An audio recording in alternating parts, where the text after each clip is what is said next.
Assalamualaikum warahmatullahi wabarakatuh. Selamat datang kembali di channel Belajar Geo.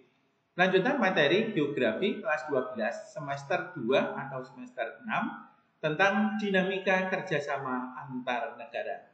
Pada video kali ini kita akan membahas bentuk-bentuk kerjasama antar negara. Namun sebelumnya jangan lupa like, subscribe, dan juga bunyikan tanda lonceng.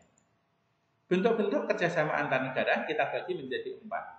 Satu adalah bilateral, merupakan kerjasama yang dilakukan oleh dua negara.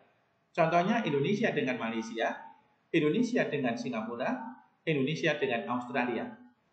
Yang kedua adalah multilateral, merupakan kerjasama yang dilakukan oleh dua negara atau lebih dan tidak dibatasi di dalam satu wilayah atau satu kawasan. Contohnya G20 ini. G20 kerjasama kelompok negara industri maju dan negara berkembang. Ini letaknya tidak di satu kawasan tetapi bertebaran di berbagai belahan di dunia. Satu lagi D8, kelompok kerjasama negara berkembang yang mayoritas muslim juga bertebaran di berbagai belahan. Yang ketiga adalah regional, adalah kerjasama yang dilakukan oleh beberapa negara yang terletak di dalam satu wilayah atau satu kawasan. Contohnya ASEAN, ini terletak di kawasan Asia Tenggara. Uni Eropa, negara-negara yang terletak di benua Eropa. Yang keempat adalah inter atau antar-regional. Adalah kerjasama yang dilakukan oleh kawasan satu dengan kawasan lain. Ini contohnya ya, antara kawasan ASEAN dengan Uni Eropa. Kita lanjutkan kerjasama bilateral Indonesia dengan negara tetangga, utamanya adalah negara ASEAN. Dan nanti yang kita pilih adalah dengan negara Malaysia dan negara Singapura. Kita mulai kerjasama bilateral Indonesia dengan negara Malaysia. Sebelum kita pahami atau kita jelaskan kerjasama Indonesia dengan Malaysia, maka kalian mesti harus memahami tentang negara Malaysia. Ibu kota dari negara Malaysia ini adalah Putrajaya. Namun sebelumnya berada di Kuala Lumpur hingga tahun 1999.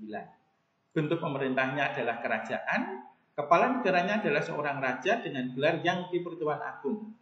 Saat ini yang menjabat adalah Sultan Ibrahim Iskandar dari negeri bagian Johor, di mana di Malaysia ini untuk menjadi raja itu bergiliran dari negara bagian satu ke negara bagian yang lain. Kepala pemerintahnya adalah Perdana Menteri, saat ini dijabat oleh Anwar Ibrahim. Bahasa resminya bahasa Melayu, mata uangnya adalah ringgit, yang pada hari ini 12 Januari 2025, 1 ringgit Malaysia sama dengan 3.603 rupiah. Lagu kebangsaannya adalah Negaraku dan hari kemerdekaannya diperoleh dari Inggris 31 Agustus 1957. Zona waktu Malaysia sama dengan waktu Indonesia Tengah yaitu GMT plus 8. Pembagian wilayah Malaysia dikelompokkan menjadi dua, yaitu negara bagian dan wilayah federal. Ini negara bagiannya, sementara di Malaysia ada 3 wilayah federal. Dan negara bagian Malaysia sendiri juga terbagi menjadi dua secara fisik, yaitu Semenanjung Malaya dan di Borneo Utara atau Kalimantan Utara.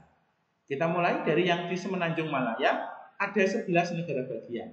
Yang pertama adalah negeri bagian atau negeri Johor, dengan ibu kotanya di Johor Bahru. Yang kedua adalah Malaka, merupakan kawasan budaya dan ini terletak di pantai selatan Selat Malaka. 3, negeri 9 di mana banyak terdapat orang-orang dari Minangkabau atau Sumatera Barat. Selanjutnya adalah Selangor. Ini adalah negara bagian yang paling padat penduduknya, paling sibuk, pusat bisnis dan juga terdapat pelabuhan terbesar Malaysia yaitu di Port Klang. Selanjutnya ada negara bagian Pahang yang merupakan pusat perkebunan sawit dan juga banyak hutan belantara. Berikutnya adalah Terengganu dengan ibu kotanya di Kuala Terengganu. Kemudian ada negara bagian Kelantan, Perak sebagai penghasil timah terbesar Malaysia dan nomor 2 di dunia. Kemudian ada Pulau Penang atau Pulau Pinang dengan ibu kotanya di Johnston.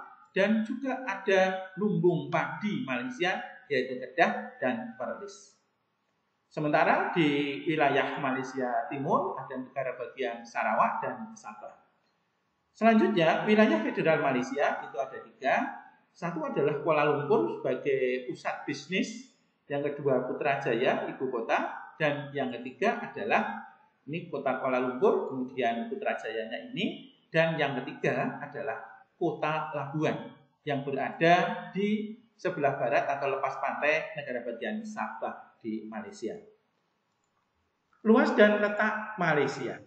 Luas Malaysia adalah kurang lebih 329.847 km atau kurang lebih 3/4 dari Pulau Sumatera. Kemudian letak geografisnya Malaysia adalah sebagai berikut. Di sebelah utara Malaysia adalah ada negara Thailand dan Laut Cina Selatan. Sementara di sebelah timurnya, berarti di sini ada negara Filipina dan Indonesia. Di sebelah selatan dari Malaysia itu negara Singapura dan Indonesia. Di sebelah baratnya ada negara Selat Malaka dan negara Indonesia. Demografi Malaysia atau kependudukan negara Malaysia. Penduduk Malaysia pada bulan Januari 2025 ini sebesar 34.564.810 atau hampir sama dengan Provinsi Jawa Tengah yang berpenduduk 36,5 juta jiwa. Dengan sebaran agamanya mayoritasnya Islam, kemudian diikuti Buddha, Kristen, Hindu, dan lainnya. Sementara etniknya di Malaysia sekitar 70%, hampir 70% adalah pribumi yang terdiri dari 57% Melayu dan 12,5% penduduk asli. Sementara Tionghoa sekitar 22,9%. Laju pertumbuhan penduduk Malaysia sekitar 1,06% dengan kepadatan 98 jiwa per kilometer persegi. Negara Malaysia memiliki IPM yang sangat tinggi yaitu 0,87 dan di ASEAN menduduki peringkat yang ketiga. Ini Malaysia. Di dunia Malaysia menduduki peringkat ke-61. Jauh lebih baik daripada Indonesia yang berada di peringkat 111. Keadaan alam Malaysia. Negara Malaysia secara fisik terbagi menjadi dua, yaitu Malaysia Barat yang terletak di Semenanjung Malaya dan Malaysia Timur di Borneo Utara. Malaysia Barat ini merupakan bagian dari Sirkum Mediterania dan Malaysia Timur merupakan bagian dari Sirkum Pasifik. Ini bagian dari Sirkum Pasifik. Sirkum Mediterania kena Semenanjung Malaya, Sirkum Pasifik kena Sabah dan sebagian Sarawak. Di Semenanjung Malaya, pantai barat terdiri dari dataran rendah yang berupa wilayah dengan padat penduduk dan terdapat kota-kota besar. Ini sekaligus sebagai pusat ekonomi dan padat penduduknya. Kemudian bagian tengah dan timur berupa hutan, perkebunan sawit, dan ini wilayah yang jarang penduduknya. Sementara di Malaysia Timur relatif sama dengan di Kalimantan, di mana wilayah ini masih jarang penduduk dan sebagian besar berupa hutan rimba tropis. Keadaan ekonomi negara Malaysia. Produk domestik bruto negara Malaysia di dunia nomor 34 dan di ASEAN menempati peringkat ke-6. Ini jauh di bawah negara kita yang di dunia kita berada di peringkat ke-16. Namun demikian, pendapatan per kapita Malaysia menjadi tinggi karena jumlah penduduknya sedikit. Di ASEAN, Malaysia menempati peringkat 3 dan di dunia nomor 66. Industri manufaktur Malaysia menyumbangkan 40% PDB dan menyerap 36% tenaga kerja. Dan sektornya meliputi elektronik, otomotif, dan lain-lainnya. Pariwisata Malaysia berkembang sangat pesat dan menyumbangkan 14% PDB. Total pada tahun 2023 ini dikunjungi 29 juta turis. Dan untuk pertama kali Malaysia berhasil merebut tahta sebagai negara tujuan turis terbanyak ASEAN yang selama ini dikuasai oleh Thailand. Dan turis dari Indonesia adalah yang terbanyak untuk berkunjung di negara Malaysia. Di kawasan Asia Pasifik pun Malaysia juga sangat bagus, berada pada peringkat keempat ya, di bawah Tiongkok, Thailand, dan Jepang. Kemudian di sektor pertambangan ada sumbangan 9% untuk PDB dengan utamanya adalah dari timah. Nomor 10 di dunia, juga ada minyak bumi dan gas alam air dan lain sebagainya. Di sektor perkebunan sumbangannya 8% dengan utamanya adalah kelapa sawit dan juga karet. Di sektor pertanian sangat sedikit 7% untuk PDB. Kita lanjutkan kota-kota besar di negara Malaysia. Kuala Lumpur, untuk administratif Kuala Lumpur ini penduduknya 2,1 juta jiwa, tetapi kalau metropolitan Kuala Lumpur itu sudah mencapai 7 juta jiwa. Yang kedua adalah Johor Bahru, berpenduduk 1,7 juta jiwa. Malaka ini sebagai kota budaya peninggalan kolonial 900.000 jiwa, dan Ipoh di negara bagian Perak dengan 800.000 jiwa. Kita lanjutkan tempat-tempat wisata di Malaysia yang begitu terkenal di masyarakat Indonesia. Yang pertama adalah Menara Kembar Petronas yang tingginya 88 lantai atau 452 meter. Kemudian adalah Tower Kuala Lumpur atau Menara Kuala Lumpur. Kemudian nanti ada Genteng Highland yang terletak di negara bagian Pahang di Malaysia, adalah aneka wahana dan juga kasino. Karena itu sebagai kasino terbesar membuat Malaysia mendapat julukan sebagai negara kasino Asia Tenggara. Di Genteng Highland ini saja wisatawan domestik dan mancanegara itu mencapai 20 juta setiap tahunnya. Ada lagi Langkawi Cable Car yang terletak di negara bagian Kedah, kereta gantung yang sangat tinggi. Dari sini kita bisa melihat negara Indonesia di Sumatera dan juga negara Thailand. Ada lagi Legoland Malaysia Resort yang terletak di negara bagian Johor yang begitu lengkap dan menjadi tujuan yang sangat menarik bagi negara-negara di Asia Tenggara dan sekitarnya. Kita lanjutkan hubungan diplomatik Indonesia itu mengalami pasang surut yang dimulai sejak tanggal 31 Agustus tahun 67 sempat menjadi terputus pada tanggal 17 September tahun 65 karena Federasi Malaysia dibentuk oleh Inggris yang membuat Bapak Insinyur Soekarno selaku Presiden Indonesia tidak terima dan memprogramkan Ganyang Malaysia. Terjadi bentrokan di sana-sini dan akhirnya setelah kita tidak berhasil untuk bisa perang melawan Malaysia yang didukung sepenuhnya oleh Inggris dan tentara Gurkha dari India, maka akhirnya Indonesia mengakui Federasi Malaysia dan hubungan diplomatik dipulihkan pada tanggal 11 Agustus tahun 1966.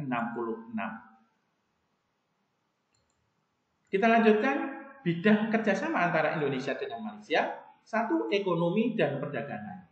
Pada bidang jasa tenaga kerja, Malaysia menjadi negara tujuan PMI terbesar kedua. Ini tahun 2023. Tahun 2023 dan ketiga pada tahun ini 2024. Sementara negara-negara tujuan pekerja migran Indonesia terbesar adalah di Hong Kong, Taiwan, baru ke Malaysia. Total penduduk Indonesia yang bekerja di Malaysia secara resmi atau legal 1,1 juta jiwa. Bisa dibayangkan yang tidak ilegal tentu akan lebih banyak lagi. Berikutnya adalah ekspor impor Indonesia dengan Malaysia mencapai 23,2 miliar dolar dan Indonesia mengalami surplus. Ya, Malaysia adalah mitra dagang terbesar Indonesia kedua setelah Singapura. Ini dalam 3 tahun terakhir kita surplus dengan negara Malaysia. Selanjutnya, investor terbesar kelima bagi Indonesia. Setelah Singapura, Cina, Hong Kong, dan Jepang, Malaysia menjadi negara yang banyak berinvestasi di Indonesia. Bidang kerjasama politik dan pertahanan antara lain konsultasi tahunan dengan kepala pemerintahan, pembentukan PG yaitu Eminent Person dan Group, penggunaan bahasa Melayu Indonesia, dialek sejarah dan budaya, serta masalah pekerja migran Indonesia. Ada lagi General Bottle Committee adalah wadah kerjasama antara Indonesia dengan Malaysia di bidang pertahanan. Yang ketiga adalah penerangan budaya dan pendidikan. Kesepakatan bersama media radio dan TV, pembentukan regional TV news channel, joint photo exhibition dan lain sebagainya. Dan KBRI di Kuala Lumpur aktif diplomasi kebudayaan seperti pertunjukan budaya Indonesia di Malaysia. Saling menjadi tujuan belajar bagi pelajar dan mahasiswa kedua negara. Dan Malaysia adalah termasuk salah satu negara yang penting karena menjadi tujuan bagi para mahasiswa Indonesia karena keterdekatan lokasi dan persamaan bahasa. Kita lanjutkan mengapa pariwisata Malaysia sangat maju dan menjadi salah satu tujuan turis dunia. Beberapa faktor antara lain adalah Malaysia merupakan proses imigrasi dan visa yang sangat mudah. promosi Malaysia besar-besaran di berbagai belahan dunia. Objek wisata Malaysia sangat banyak dan dibuat yang terbaik di dunia serta menerima investor yang terbaik di dunia. Tingkat keamanan bagi para wisatawan tinggi sehingga wisatawan sangat nyaman untuk berjalan-jalan di Singapura. Pemerintah sangat mendukung kebijakan dari pariwisata Malaysia. Infrastruktur yang terbaik, akomodasi, transportasi, tempat wisata. Terima kasih atas segala perhatiannya. Dan untuk negara Singapura, kerjasama Indonesia dengan Singapura, kita akan lanjutkan pada video berikutnya. Terima kasih. Wassalamualaikum warahmatullahi wabarakatuh.